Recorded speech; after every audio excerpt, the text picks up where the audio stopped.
L'Econocast est un podcast Geekzone dont la production n'est possible que grâce au soutien financier de nos abonnés. Si vous aussi vous voulez soutenir la production de nos podcasts, abonnez-vous sur patreon.com/geekzonefr. Merci.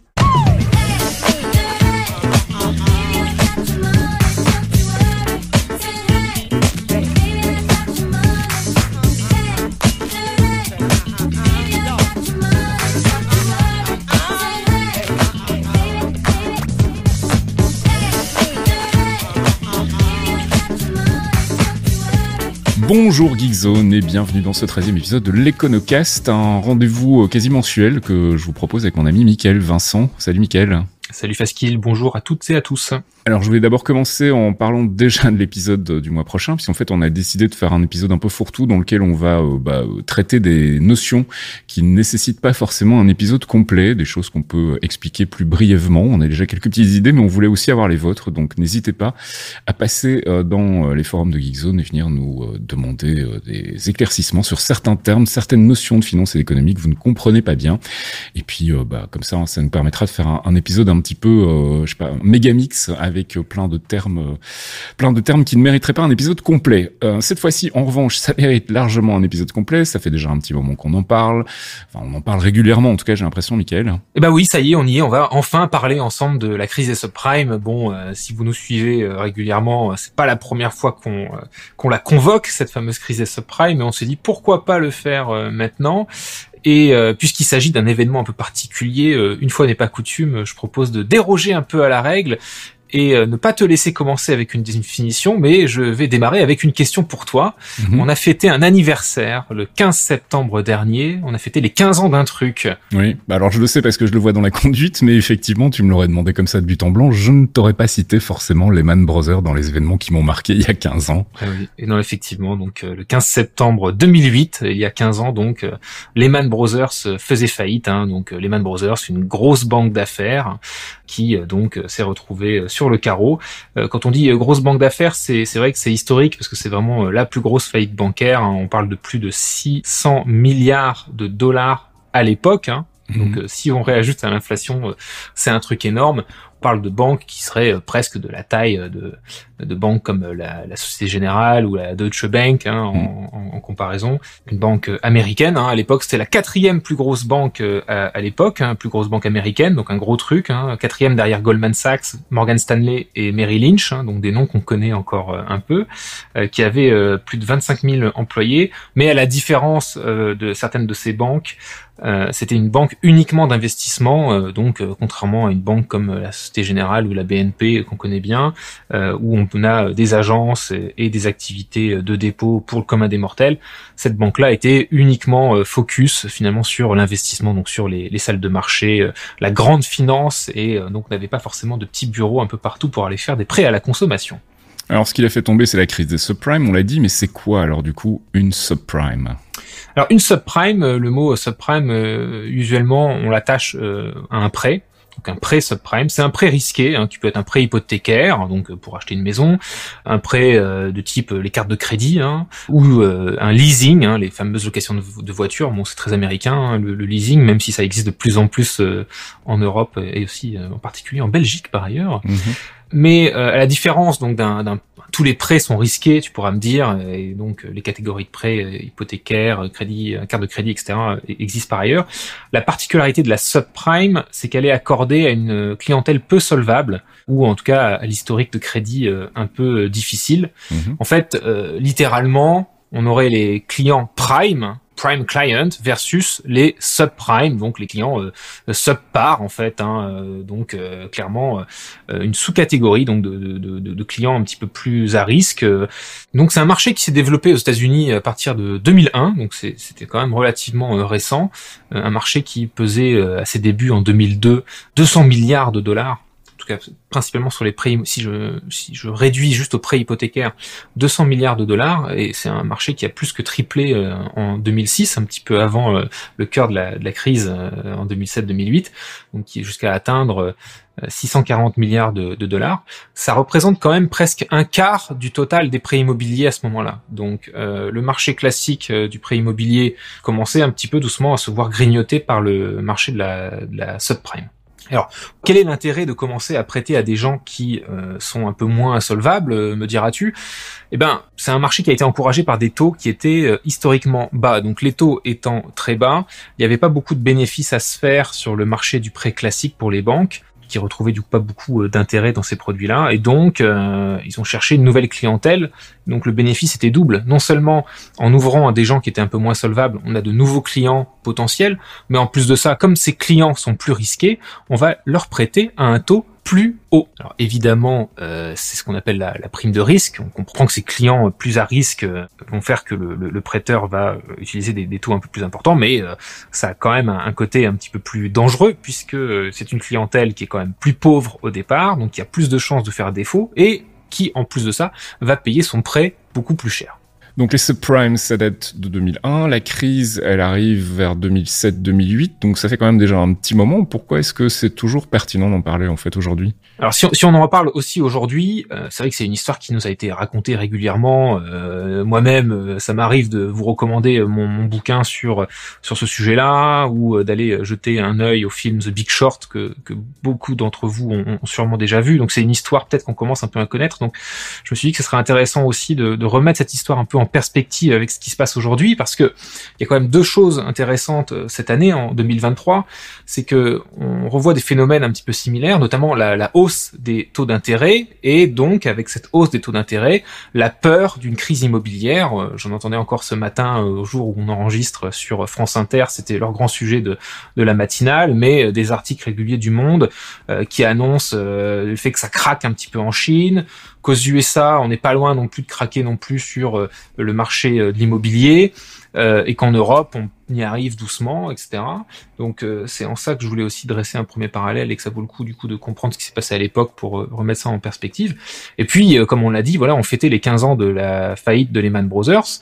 C'était un événement historique, mais au mois de mars, on en a parlé aussi lors du hors-série, on a revu quelques faillites bancaires, de banques pas aussi grosses que Lehman, mais quand même, avec SVB, First Republic Bank, ou dans le cas de Crédit Suisse, qui elle était aussi grosse que Lehman. Donc à l'époque, la question se posait de savoir si on allait avoir une crise des subprimes bis, d'où l'intérêt de revoir un petit peu ce cas d'école, ce cas d'étude. Il y a des points communs, c'est pas tout à fait la même chose, donc on va essayer de remettre ça en perspective. Alors on comprend que c'était de base déjà un projet un peu à risque, ces subprimes, que ça s'est un peu emballé, et visiblement donc ça a bien merdé. Mais pourquoi du coup ça a merdé en fait ? Qu'est-ce qui a déconné et pourquoi ça n'a pas fonctionné comme ça aurait dû fonctionner ? On se doute qu'effectivement le marché du prêt hypothécaire subprime s'est emballé. On prête à des clients qui sont plus risqués. Donc qu'est-ce qui peut mal se passer ? Il y avait ce fameux acronyme des prêts ninja. Est-ce que ça te rappelle quelque chose ? Absolument pas. Alors ninja, c'était un acronyme un petit peu catchy pour dire no income, no job et no asset. Okay. Qu'est-ce que ça veut dire en bon français ? C'est qu'en fait, ces prêts subprime étaient destinés à une clientèle peu solvable, sauf qu'en pratique, ça s'était tellement emballé, cette nouvelle clientèle, qu'en fait, ces personnes non solvables étaient un petit peu désignées sous l'acronyme NINJA. C'est des personnes qui étaient plus que non solvables, c'est des personnes qui n'avaient pas de salaire, qui n'avaient pas de job, qui n'avaient pas de revenus et qui n'avaient pas d'actifs, de patrimoine, etc., pas d'apport, donc vraiment rien. Donc le marché s'est emballé parce que on faisait plus le boulot des vérifications. On allait chercher de nouveaux clients. Il y avait un tel appétit pour ces nouveaux prêts que les subprimes ont vite supplanté les prêts les plus safe. Hein. C'est pour ça que je disais en 2006 on est arrivé à un quart du marché. Bon, le prêt immobilier c'est quand même un marché à long terme. Hein. On prête sur 10, 15, 20, 30 ans parfois. Donc pour qu'en 2006 un quart des prêts immobiliers soient des prêts subprimes, c'est quand même que ils se sont bien activés. Donc il y a eu effectivement des abus. Ces prêts rapportaient plus parce qu'il y avait une grosse prime de risque. Et en plus de ça, on vérifiait pas les profils, donc il était facile pour une clientèle d'avoir un, voire parfois plusieurs prêts subprime, sans que ces personnes aient beaucoup de revenus. Et évidemment, il y a un moment donné, ça ne pouvait que mal se passer. Pour te donner peut-être un chiffre, si je prends tout le marché de l'immobilier, hein, pas que les subprimes, on a bien compris qu'il y avait un quart des prêts qui étaient des prêts subprimes, à un moment donné, au pic de la bulle, il faut comprendre que si on prenait un petit peu la taille du marché de l'immobilier, dont j'ai pas le chiffre là sous les yeux, mais qui représentait X milliards, et ben l'équivalent du marché hypothécaire, donc du prêt immobilier, représentait 99% du marché de l'immobilier. Pour comprendre un petit peu ce que ça veut dire, c'est qu'on avait presque 100% de la valeur qui était empruntée, et c'est pas commun parce que en général, quand on va aller emprunter pour acheter un appartement ou une maison, on va avoir un apport qui peut être très faible, 0, 5, 10%, mais ça peut aller jusqu'à 40, 50% ou plus, et puis plus on avance dans l'historique du prêt, plus la partie remboursée est importante. Donc on est rarement à quasiment 100% de l'équivalent du marché qui est égal au marché de sa dette, si tu veux. Donc c'est pour montrer à quel point cette bulle prenait quand même de l'importance. Et là, une autre raison aussi qui fait que ça s'est emballé et que ça a pas tenu, c'est que c'est une bulle monétaire. Je crois qu'on l'avait déjà expliqué dans un épisode précédent, mais les prêteurs, en fait, ont le pouvoir de création monétaire. C'est-à-dire que si je vais, moi, demain, voir ma banque pour lui demander un prêt immobilier, elle va pas sortir 100 000 euros de ses coffres. Elle va créer 100 000 euros puisque les crédits font les dépôts, c'est la méthode de création monétaire par le privé, et donc in fine, il suffisait de trouver un client qui voulait bien un prêt pour automatiquement pouvoir créer l'argent équivalent. Donc il y avait à un moment donné nos limites, quoi. Et donc forcément, cette bulle monétaire, sans surprise, elle éclate. Elle éclate parce que la pérennité de ce système, ça dépend de deux conditions. D'une part, des taux d'intérêt relativement stables.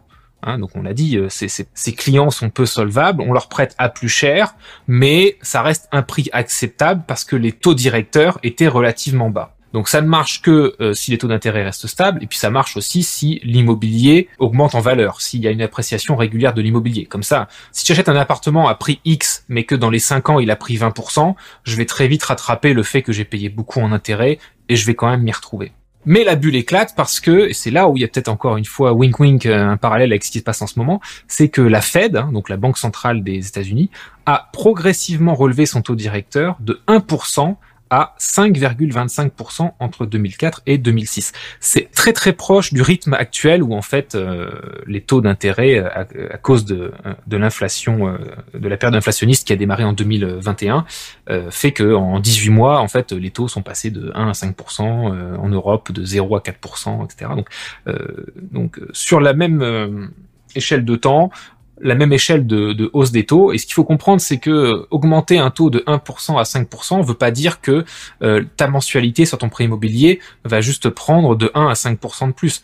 Non, c'est des taux qui passent de 1 à 5, donc qui sont multipliés par 5 en l'espace de 18 mois. Et donc, l'équivalent sur le prêt immobilier, ça peut être une mensualité qui va doubler, tripler, quadrupler. Ça va très vite, surtout quand on est sur des prêts où on a peu d'apports et où on rembourse d'abord les intérêts avant de rembourser le principal. Et donc, ça va très très vite. Et ce qui joue pas mal aussi sur ces prêts subprime, parce qu'évidemment, c'est la petite saveur en plus, c'est que l'essentiel du marché des taux subprime aux États-Unis, c'était évidemment sur des taux variables. Donc, on va payer le taux de la Fed plus la surprime du broker ou du prêteur, mais donc évidemment quand on passe de 1% à 5%, ça veut dire qu'on peut estimer qu'un prêt immobilier qui avait démarré à 5% comme étant 1% plus la prime de risque passe d'un seul coup à 7, 8, 9, 10%. Donc évidemment ce qu'on a commencé à avoir à partir de 2004 et jusqu'à 2006, c'est une augmentation assez importante des défauts de paiement, donc de personnes qui ne pouvaient plus rembourser leur emprunt. Et donc suite à ça, la saisie des biens immobiliers, mais aussi finalement un marché de l'immobilier qui se stoppe net. Donc le souci, quand une bonne partie des clients commencent à ne plus pouvoir rembourser, c'est que pour pouvoir quand même se refaire sur l'argent du prêt immobilier en tant que banque ou en tant que prêteur, c'est qu'on va aller saisir la maison en question. Sauf que quand ça commence à arriver à une échelle assez importante, il y a plusieurs problèmes qui vont arriver. D'une part, la valeur de l'immobilier va commencer à se casser la figure, puisque plus on commence à saisir des maisons, plus il y a de soucis. Mais en plus, comme les taux ont augmenté, il y a moins d'acheteurs pour racheter ces maisons saisies derrière, donc tout le marché diminue. Et comme en plus, il y avait un gros emballement sur le marché de l'immobilier avec des taux très très bas, ça encourage aussi la création du marché immobilier neuf, donc la construction, donc ce qui était un cercle vertueux où de plus en plus de citoyens avaient accès à la propriété. Du coup, de plus en plus de promoteurs se mettaient à construire des nouveaux lotissements. Je sais pas si tu te souviens de la série Weeds, par exemple, tu sais, ces petits lotissements, petites little boxes. Bon, clairement, à partir de 2005-2006, beaucoup de ces projets-là ont eu un stop. parce que la valeur de l'immobilier se cassait la figure, ça commençait à perdre de sa valeur, et donc on a eu affaire effectivement à une crise de l'immobilier. La crise des subprimes, qui a amené la grande crise financière qu'on connaît, c'est d'abord et avant tout une crise de l'immobilier à cause d'un emballement d'une bulle de crédit. Alors comment est-ce qu'on passe justement d'une crise spécifiquement immobilière à une crise financière, puis à une crise économique mondiale? Parce que c'est ça aussi qui est marqué avec la crise des subprimes, c'est que ça s'est pas cantonné à l'immobilier, ça a vraiment fait tache d'encre dans tous les domaines. En fait, tout le monde a trinqué en gros. Oui, absolument. Alors il y a des phénomènes qu'on a déjà un petit peu touchés. Si j'ai quelques défauts de paiement, je peux aller saisir la maison, mais j'en fais pas un phénomène systémique, et donc je récupère mon argent, tout va bien. Là, on a commencé à prêter sur des quantités quand même assez importantes à des acteurs qui ne pouvaient plus rembourser. Donc là, en fait, on s'est retrouvé à ne plus pouvoir absorber finalement les saisies de maison, et donc créer une baisse de l'immobilier. Complètement encouragé aussi cette baisse de l'immobilier par la montée des taux, qui fait que pour accéder au neuf, ou même les gens très solvables qui voulaient commencer à acheter, ont moins accès au crédit. Donc on a une baisse générale de l'immobilier. Donc déjà on voit un peu l'aspect systémique qu'il peut y avoir par rapport à un simple petit choc de l'immobilier. Mais ce qu'il faut comprendre aussi, et là on revient un petit peu au côté contagion, c'est que ce que je raconte là aurait dû finalement uniquement faire peut-être une crise économique américaine. Pourquoi c'est devenu une crise économique mondiale? Et qu'est-ce qui a encouragé finalement aussi le fait de ne pas avoir à s'embêter à vérifier la solvabilité des clients, même des clients subprime, et qu'on est arrivé à des prêts ninja, que je dérivais tout à l'heure? C'est qu'en fait, grâce aux produits dérivés, les prêteurs arrivaient à se débarrasser du risque. Je m'explique. Dans un monde un petit peu à l'ancienne, ou un peu plus rationalisé entre guillemets, si j'ai envie d'acheter une maison, je vais aller voir ma banque, elle va regarder un petit peu ce que j'ai comme actif, ce que j'ai comme revenu, et elle va me prêter uniquement si elle pense qu'elle a une bonne chance quand même de se refaire, et ça garantit, c'est une relation bilatérale entre la banque et moi, c'est que si à un moment donné je peux plus payer, elle va saisir la maison, et elle va saisir une maison, et pas 50, c'est pas systémique, ça peut aller. Et donc c'est une relation bilatérale.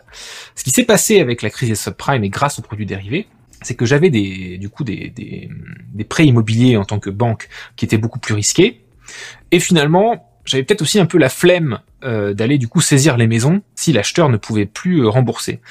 Et donc, qu'est-ce qui s'est passé? On a créé ce qu'on appelle les RMBS, pour Residential Mortgage Backed Securities. Alors, qu'est-ce que c'est? C'est littéralement des obligations adossées à des prêts résidentiels.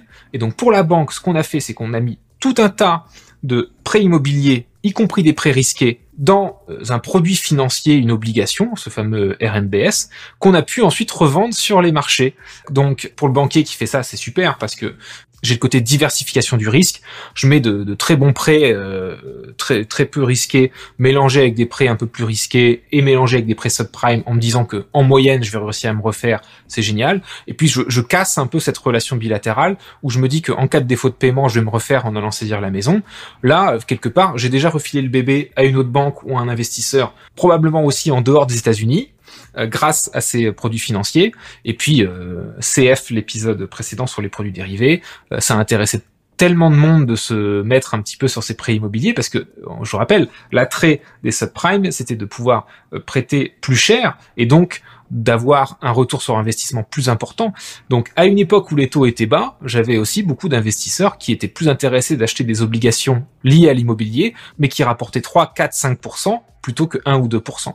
Donc ces trucs-là ont été tellement populaires que tout le monde voulait s'y mettre, à tel point que après les RMBS, il y a eu des CDO, des CDS, tous ces produits dérivés. Et là, je renvoie à l'épisode du mois dernier sur ces questions-là, et ce fameux effet levier qui a fait que tout le monde avait la main dans le pot de confiture. Il n'y avait pas besoin de d'être aussi diligent sur les conditions d'octroi du crédit, puisqu'on avait déjà refilé la patate chaude, et la patate chaude pouvait parfois être très très lointaine. Donc c'est là où on est passé d'une crise, finalement de manière assez classique, d'une crise immobilière à une crise économique. Mais la crise économique américaine est devenue une crise financière mondiale, parce que pas mal de banques et d'investisseurs étaient de l'autre côté de ces magnifiques RMBS et de ces fameux CDS, et qu'à un moment donné, la chute du marché immobilier et le non-recouvrement des paiements de cette dette sous-jacente, bien évidemment, a forcé quelques banques à faire faillite et a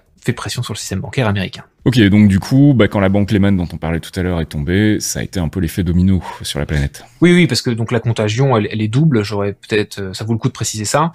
Évidemment, il y avait une contagion, je dirais directe, sur le fait que beaucoup d'investisseurs étaient exposés à ces produits-là, aux États-Unis principalement, mais aussi en dehors. Donc ça a pu causer quelques problèmes à des banques qui étaient en dehors du sol américain. Mais évidemment, ce qui a été le plus médiatisé, c'est les faillites des banques américaines.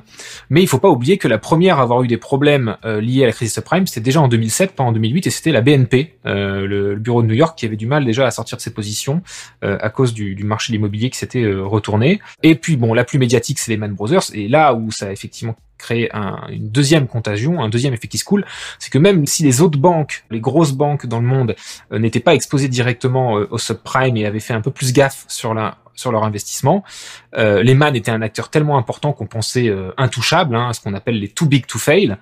Ça a créé une contagion interbancaire. Là, on est sur des phénomènes peut-être un peu plus proches de ce qui s'était passé avec SVB et Crédit Suisse.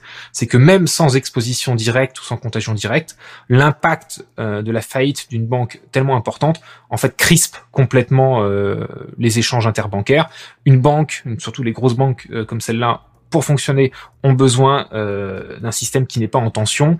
Elles se prêtent en fait tous les jours sur des périodes très très courtes. Le marché interbancaire est un marché ultra développé. Là, forcément, il y a du sable dans la courroie. Les banques ne se font plus confiance et ça peut précipiter aussi des contagions, même s'il n'y avait pas d'exposition directe au subprime. La chute d'une banque comme Lehman, qui en plus ne se fait pas sauver par le gouvernement à l'époque, et c'est normal quelque part, entendons-nous bien, il n'y avait pas de raison d'avoir un chèque en blanc, mais ça a effectivement créé un effet de contagion sur le fait que la confiance était brisée et que les banquiers se disaient si Lehman peut tomber, quelle sera la suivante, Et donc il y a eu beaucoup de doutes, et on sait aussi que en Europe, tu dois t'en souvenir, le marché bancaire de l'époque a quand même pas mal changé. On a vu apparaître des Belfius, on a vu Dexia disparaître, ce genre de choses plus proches par exemple de nos amis belges. Bon, alors heureusement tout ça est loin derrière nous, mais est-ce qu'on est pour autant en sécurité aujourd'hui? Est-ce que c'est une situation qui peut se reproduire? Alors il y a des similitudes et il y a des différences. Peut-être pour commencer par la différence la plus évidente, parce qu'on a insisté sur le point commun qui était cette remontée assez rapide des taux qui a fait pression sur le marché du prêt hypothécaire en particulier, mais qui s'est conduit, à cause des taux variables aux États-Unis, à des défauts de paiement. Ce sont ces défaillances qui ont d'abord mis le feu aux poudres. Alors ça a contaminé le reste, mais c'est d'abord ces défaillances qui ont mis le feu aux poudres. Heureusement, là-dessus, on n'en est pas encore là. Surtout que ici, notamment, on est plutôt sur des taux fixes et que par ailleurs, des prêts type subprime, ça s'est quand même vachement calmé. Donc on est sur une clientèle un petit peu plus solvable et sur des prêts qui d'un seul coup vont pas prendre 3 fois leur valeur. Par contre, ou des intérêts ou des remboursements qui vont prendre d'un seul coup, qui vont tripler en 6 mois. Par contre, là où il y a quand même une similitude, c'est que l'accès au crédit est plus limité, donc on a quand même un début de choc, de pression sur le marché de l'immobilier.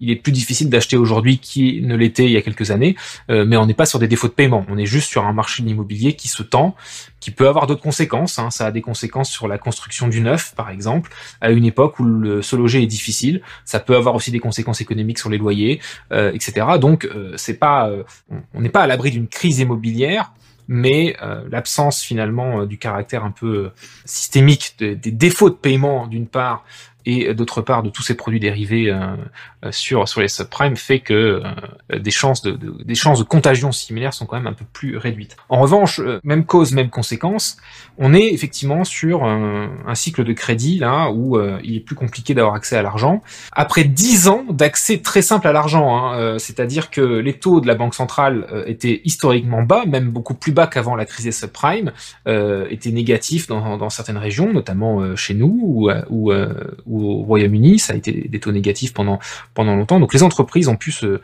ont pu emprunter beaucoup plus facilement. Il y avait accès de l'argent facile. Il y avait le quoi qu'il en coûte aussi des gouvernements pendant le Covid avec les prêts garantis par l'État, etc. Donc même des entreprises qui vivotaient, des entreprises qui n'étaient pas en bonne santé, pouvaient se permettre quand même de survivre grâce à de l'accès comme ça à de l'argent facile. L'accès à l'argent facile là va s'arrêter ou c'est déjà arrêté. Il est beaucoup plus difficile aujourd'hui d'avoir un prêt à 1 ou 2% et on va plutôt chercher dans les 4, 5, 6%.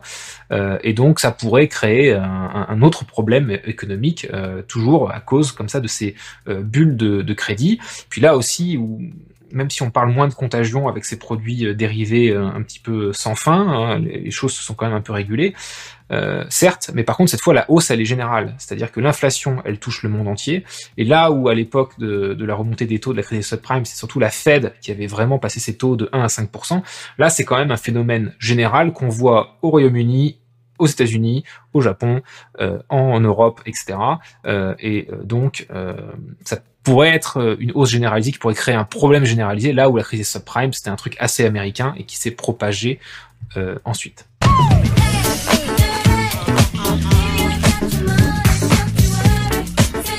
Et c'est la fin de ce 13e épisode de l'Econocast. On espère qu'on vous en aura appris un peu plus sur la crise des subprimes, en tout cas qu'on aura clarifié un petit peu le phénomène. On vous glissera bien évidemment des recommandations de lecture dans le billet qui accompagne ce podcast. Et puis donc on se retrouve le mois prochain pour un épisode un peu fourre-tout.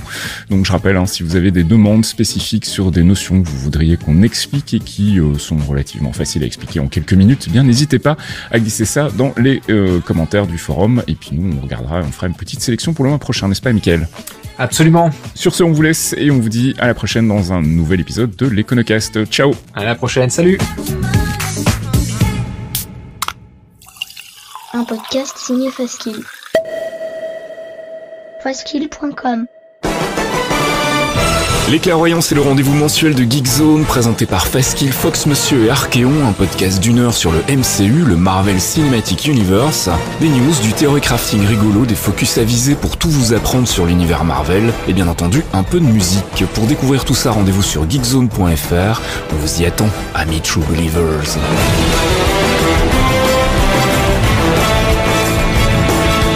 I have care how you speak. Loki is beyond reason, but he is of Asgard. And he is my brother. He killed 80 people in 2 days.